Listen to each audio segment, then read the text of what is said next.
get our stuff together here. Hope everyone's doing well.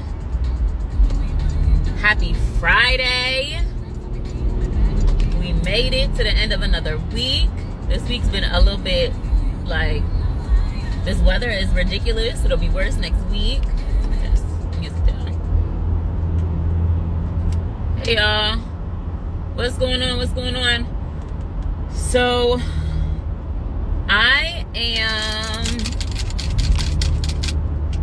I'm like in heavy thinking mode. It's so funny. I had a call this morning and it was a lender, and he was talking about how much business that we've been sending him over the years, and he was going to send us a little gift for basically exponentially growing his business. We have a couple partners like that.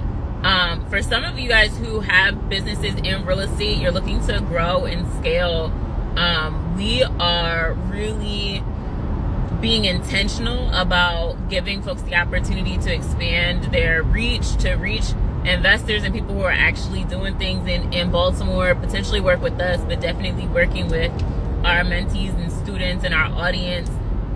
So we'll definitely be sharing a lot of that, because it's important. Like, your team is critically important, and you really need to, do the work, right? So not letting creating your team distract you from actually looking at houses, actually making offers, actually, doing the work. And at the same time, you need to build your well before you're thirsty. So have, different lenders and things that you're going to leverage and reach out to, or resources, or, like folks that you're going to work with because that they're good. And that's one of the things that our next gen, our students get the benefit of. And so we're working on some things that so I can share a little bit more intentionally publicly. The reason why I don't share as much publicly, sometimes you'll catch me on a live and I'll drop some names and share information, is because people act funny, right? And I'm very, very, very particular. I hate when things don't work out. And so I try to be really intentional, but I think at the same time, sometimes that prevents people from having opportunities. So you'll be seeing us sharing more like partnership stuff and businesses that you should think about and work with. So yeah. But there's a couple lenders who we have single-handedly blew up their business. Hola desde Ecuador. Hello. Any needs for a property manager? I'm actually thinking about putting a property management company underneath my umbrella. So those of you who don't know me, I am a businessman, okay? So one of my goals, one of the things that I've been working on is actually bringing a property management company back under our umbrella. We used to own one ourselves.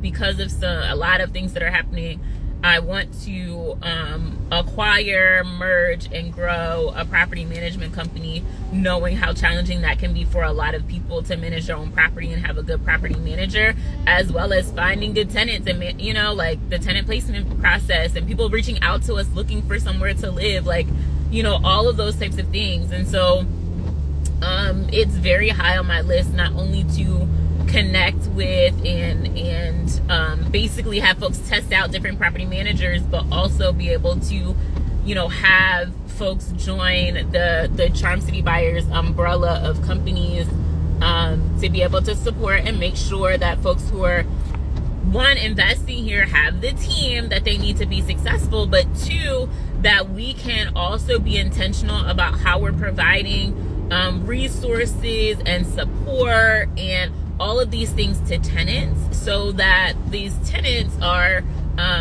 getting what they need, that they're learning financial literacy, that they're able to leverage this time as a renter to be able to transition into being an owner if that's one of their goals. And so one of the ways for us to do that now that I don't necessarily have the time to like teach how to balance a checkbook like I did years ago with tenants, I can build a team that can do that and do it larger and broader. And you know, I think a lot of times, like yesterday I was on here and I was exhausted and I was tired, and the reason why I was exhausted and tired is because there's so many things that I want to do, and there's so much opportunity, and there's so much great work, and there's so much potential and impact, and so much. It's just so much. And so I get really frustrated when I get stuck in the dumb shit, you know, and I don't get the opportunity to walk fully, you know, in my purpose and knowing what God has set out for me to do and accomplish because of distractions and stupid stuff and whatever, just life, you know. And that shit gets frustrating for me just like it does for everybody else. But today I'm billionaire Key, okay? So yesterday I was cussing people out for getting on my nerves. Today I'm Billy Key, okay? That's what's going on here. I can't see the chat, so if you're saying something, can you just like put it up there again? Because I'm not gonna scroll. 695 is crazy. It's a little bit raining. I'm actually on my way to picking my mama up from the airport. But it's like a gloomy day, so I felt like I needed bright colors. You know, you ever feel like that? Like, let me bring summer back. It's supposed to rain every day for the next week. Like, I'm about to book me a flight. Good morning. It's a great idea. Side note, 2 years ago, I jumped on a live you, Doug, and a few others. I'm the guy that bought the property in Rhode Island. Want to update you on the progress. Dope. How's it going? What are your thoughts on the new BG gas line? So the whole thing that happened in Fed Hill yesterday. First of all, I think cash won $2,400. Love it. Congratulations. So the BGE gas meter debacle in Fed Hill. If you really want to know what I think, I was on Twitter. I said they clearly have Audacity on sale at Costco. That's what I think. They got Audacity on sale at Costco. BGE been putting the meters up outside of properties for years. This is not a new process. And you know, it's so funny to me how these very specific neighborhoods have the opportunity, not even opportunity, they're just wired differently. Like, they can just, you know, stand in front of, you know, utility workers and say, no, you can't do something that I've done everywhere else in the entire city. And honestly, it is a modern day example of why we've had things like the highway to nowhere in a black neighborhood and 83 not ending up connecting to 95 like it was supposed to in white neighborhoods. It's because they finna say something, right? Like, these meters are not new. BGE put these meters, these exterior meters, and if you guys don't know what I'm talking about, I'm sure there's an article somewhere about it. Maybe I'll do a reel. Let me think about it, see if I'm gonna get in trouble. I won't get in trouble for this live because not as many people see these as they do the reel. But, you know, like, what had happened was BG&E has been installing these meters outside of properties, and the reasons why they're doing that is because if you're paying attention, they are upgrading the gas lines and stuff all across the city, which increases the gas pressure. And so they're putting these meters on the exterior of the property so that if there's a leak, the leak doesn't back up inside the house. The leak goes out in the air so that we don't keep having this issue. If you guys are also paying attention, the last couple years we've had several buildings and residential properties blow up due to gas issues, right? So what BGE is doing is they're upgrading the system, like the underground system, and simultaneously putting these exterior gas meter things on the outside of the houses. And so they've been doing it all across the city. They got to Fed Hill yesterday. And a couple of residents, like, you know, protested essentially and, like, you know, stood in front of the machinery for the utility companies, and then the cops had to come out. They stopped them for hours, and like 3 people got arrested. You'll also notice that only one of the 3, I believe, is actually from Fed Hill, where all this stuff happened. And, you know, like, audacity. The audacity, it was clearly on sale in bulk at Costco. That's what I think.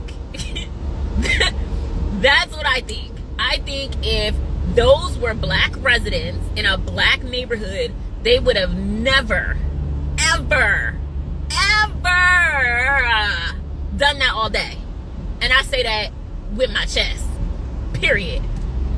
It would not have happened. They said that BGE didn't have a right to come to their house and shut up their gas and put it on the outside, and don't want to mess up the brick. Be fucking for real. I probably shouldn't say this.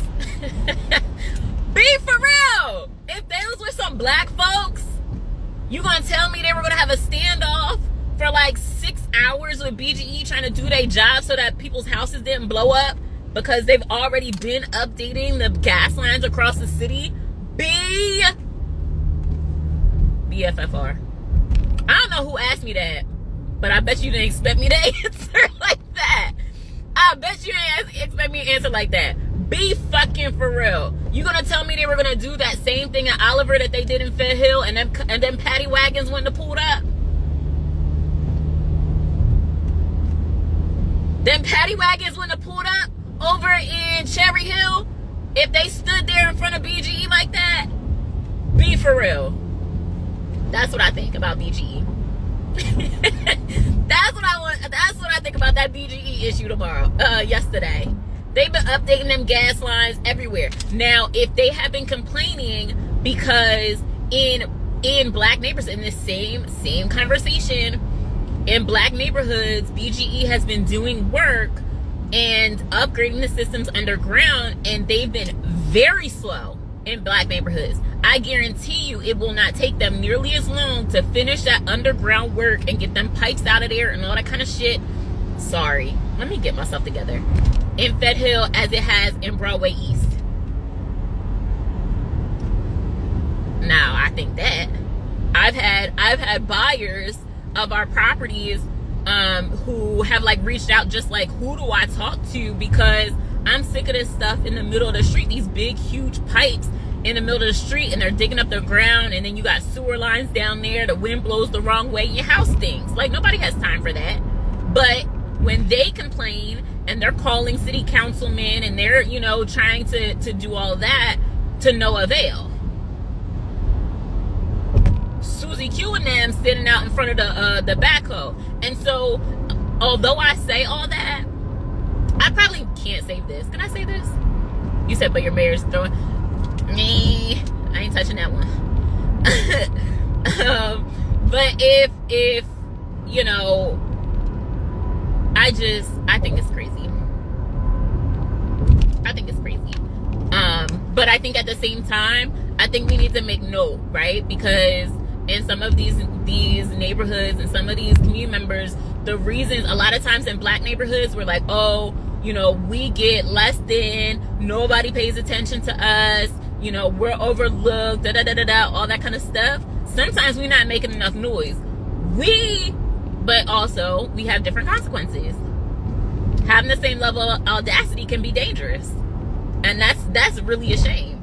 But sometimes we don't speak up as loudly as some of these other neighborhoods. The same thing with, you know, let me see how much of a rant I'm finna do. Let me get off here, because y'all trying to get me in trouble. Y'all trying to get me in trouble. I almost said something to get my ass in trouble, but I'm not going to. So yeah, won't be heard anyway. Let's think about the water bill hikes. Yeah, the water bill, I mean, the rain tax and all that kind of stuff. Like, I think a lot of that kind of stuff is really a result of a low tax basis. I think it's a result of too many vacants. I think it's a result of, you know, those types of things. And the answer to me is economic prosperity for residents, right? Making sure that folks got money, right, and are able to thrive rather than survive. And it is developing these properties for them to live so that they can afford to pay the taxes, lowering the taxes.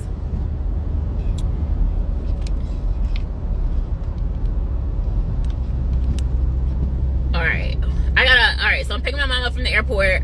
I gotta go. I'm not gonna save this because y'all have me out here acting wild for a second. I didn't say nothing too bad, but I gotta go because I'm at the airport now. I'll be back though, maybe. But I hope y'all have a good day. Y'all hilarious. Bye.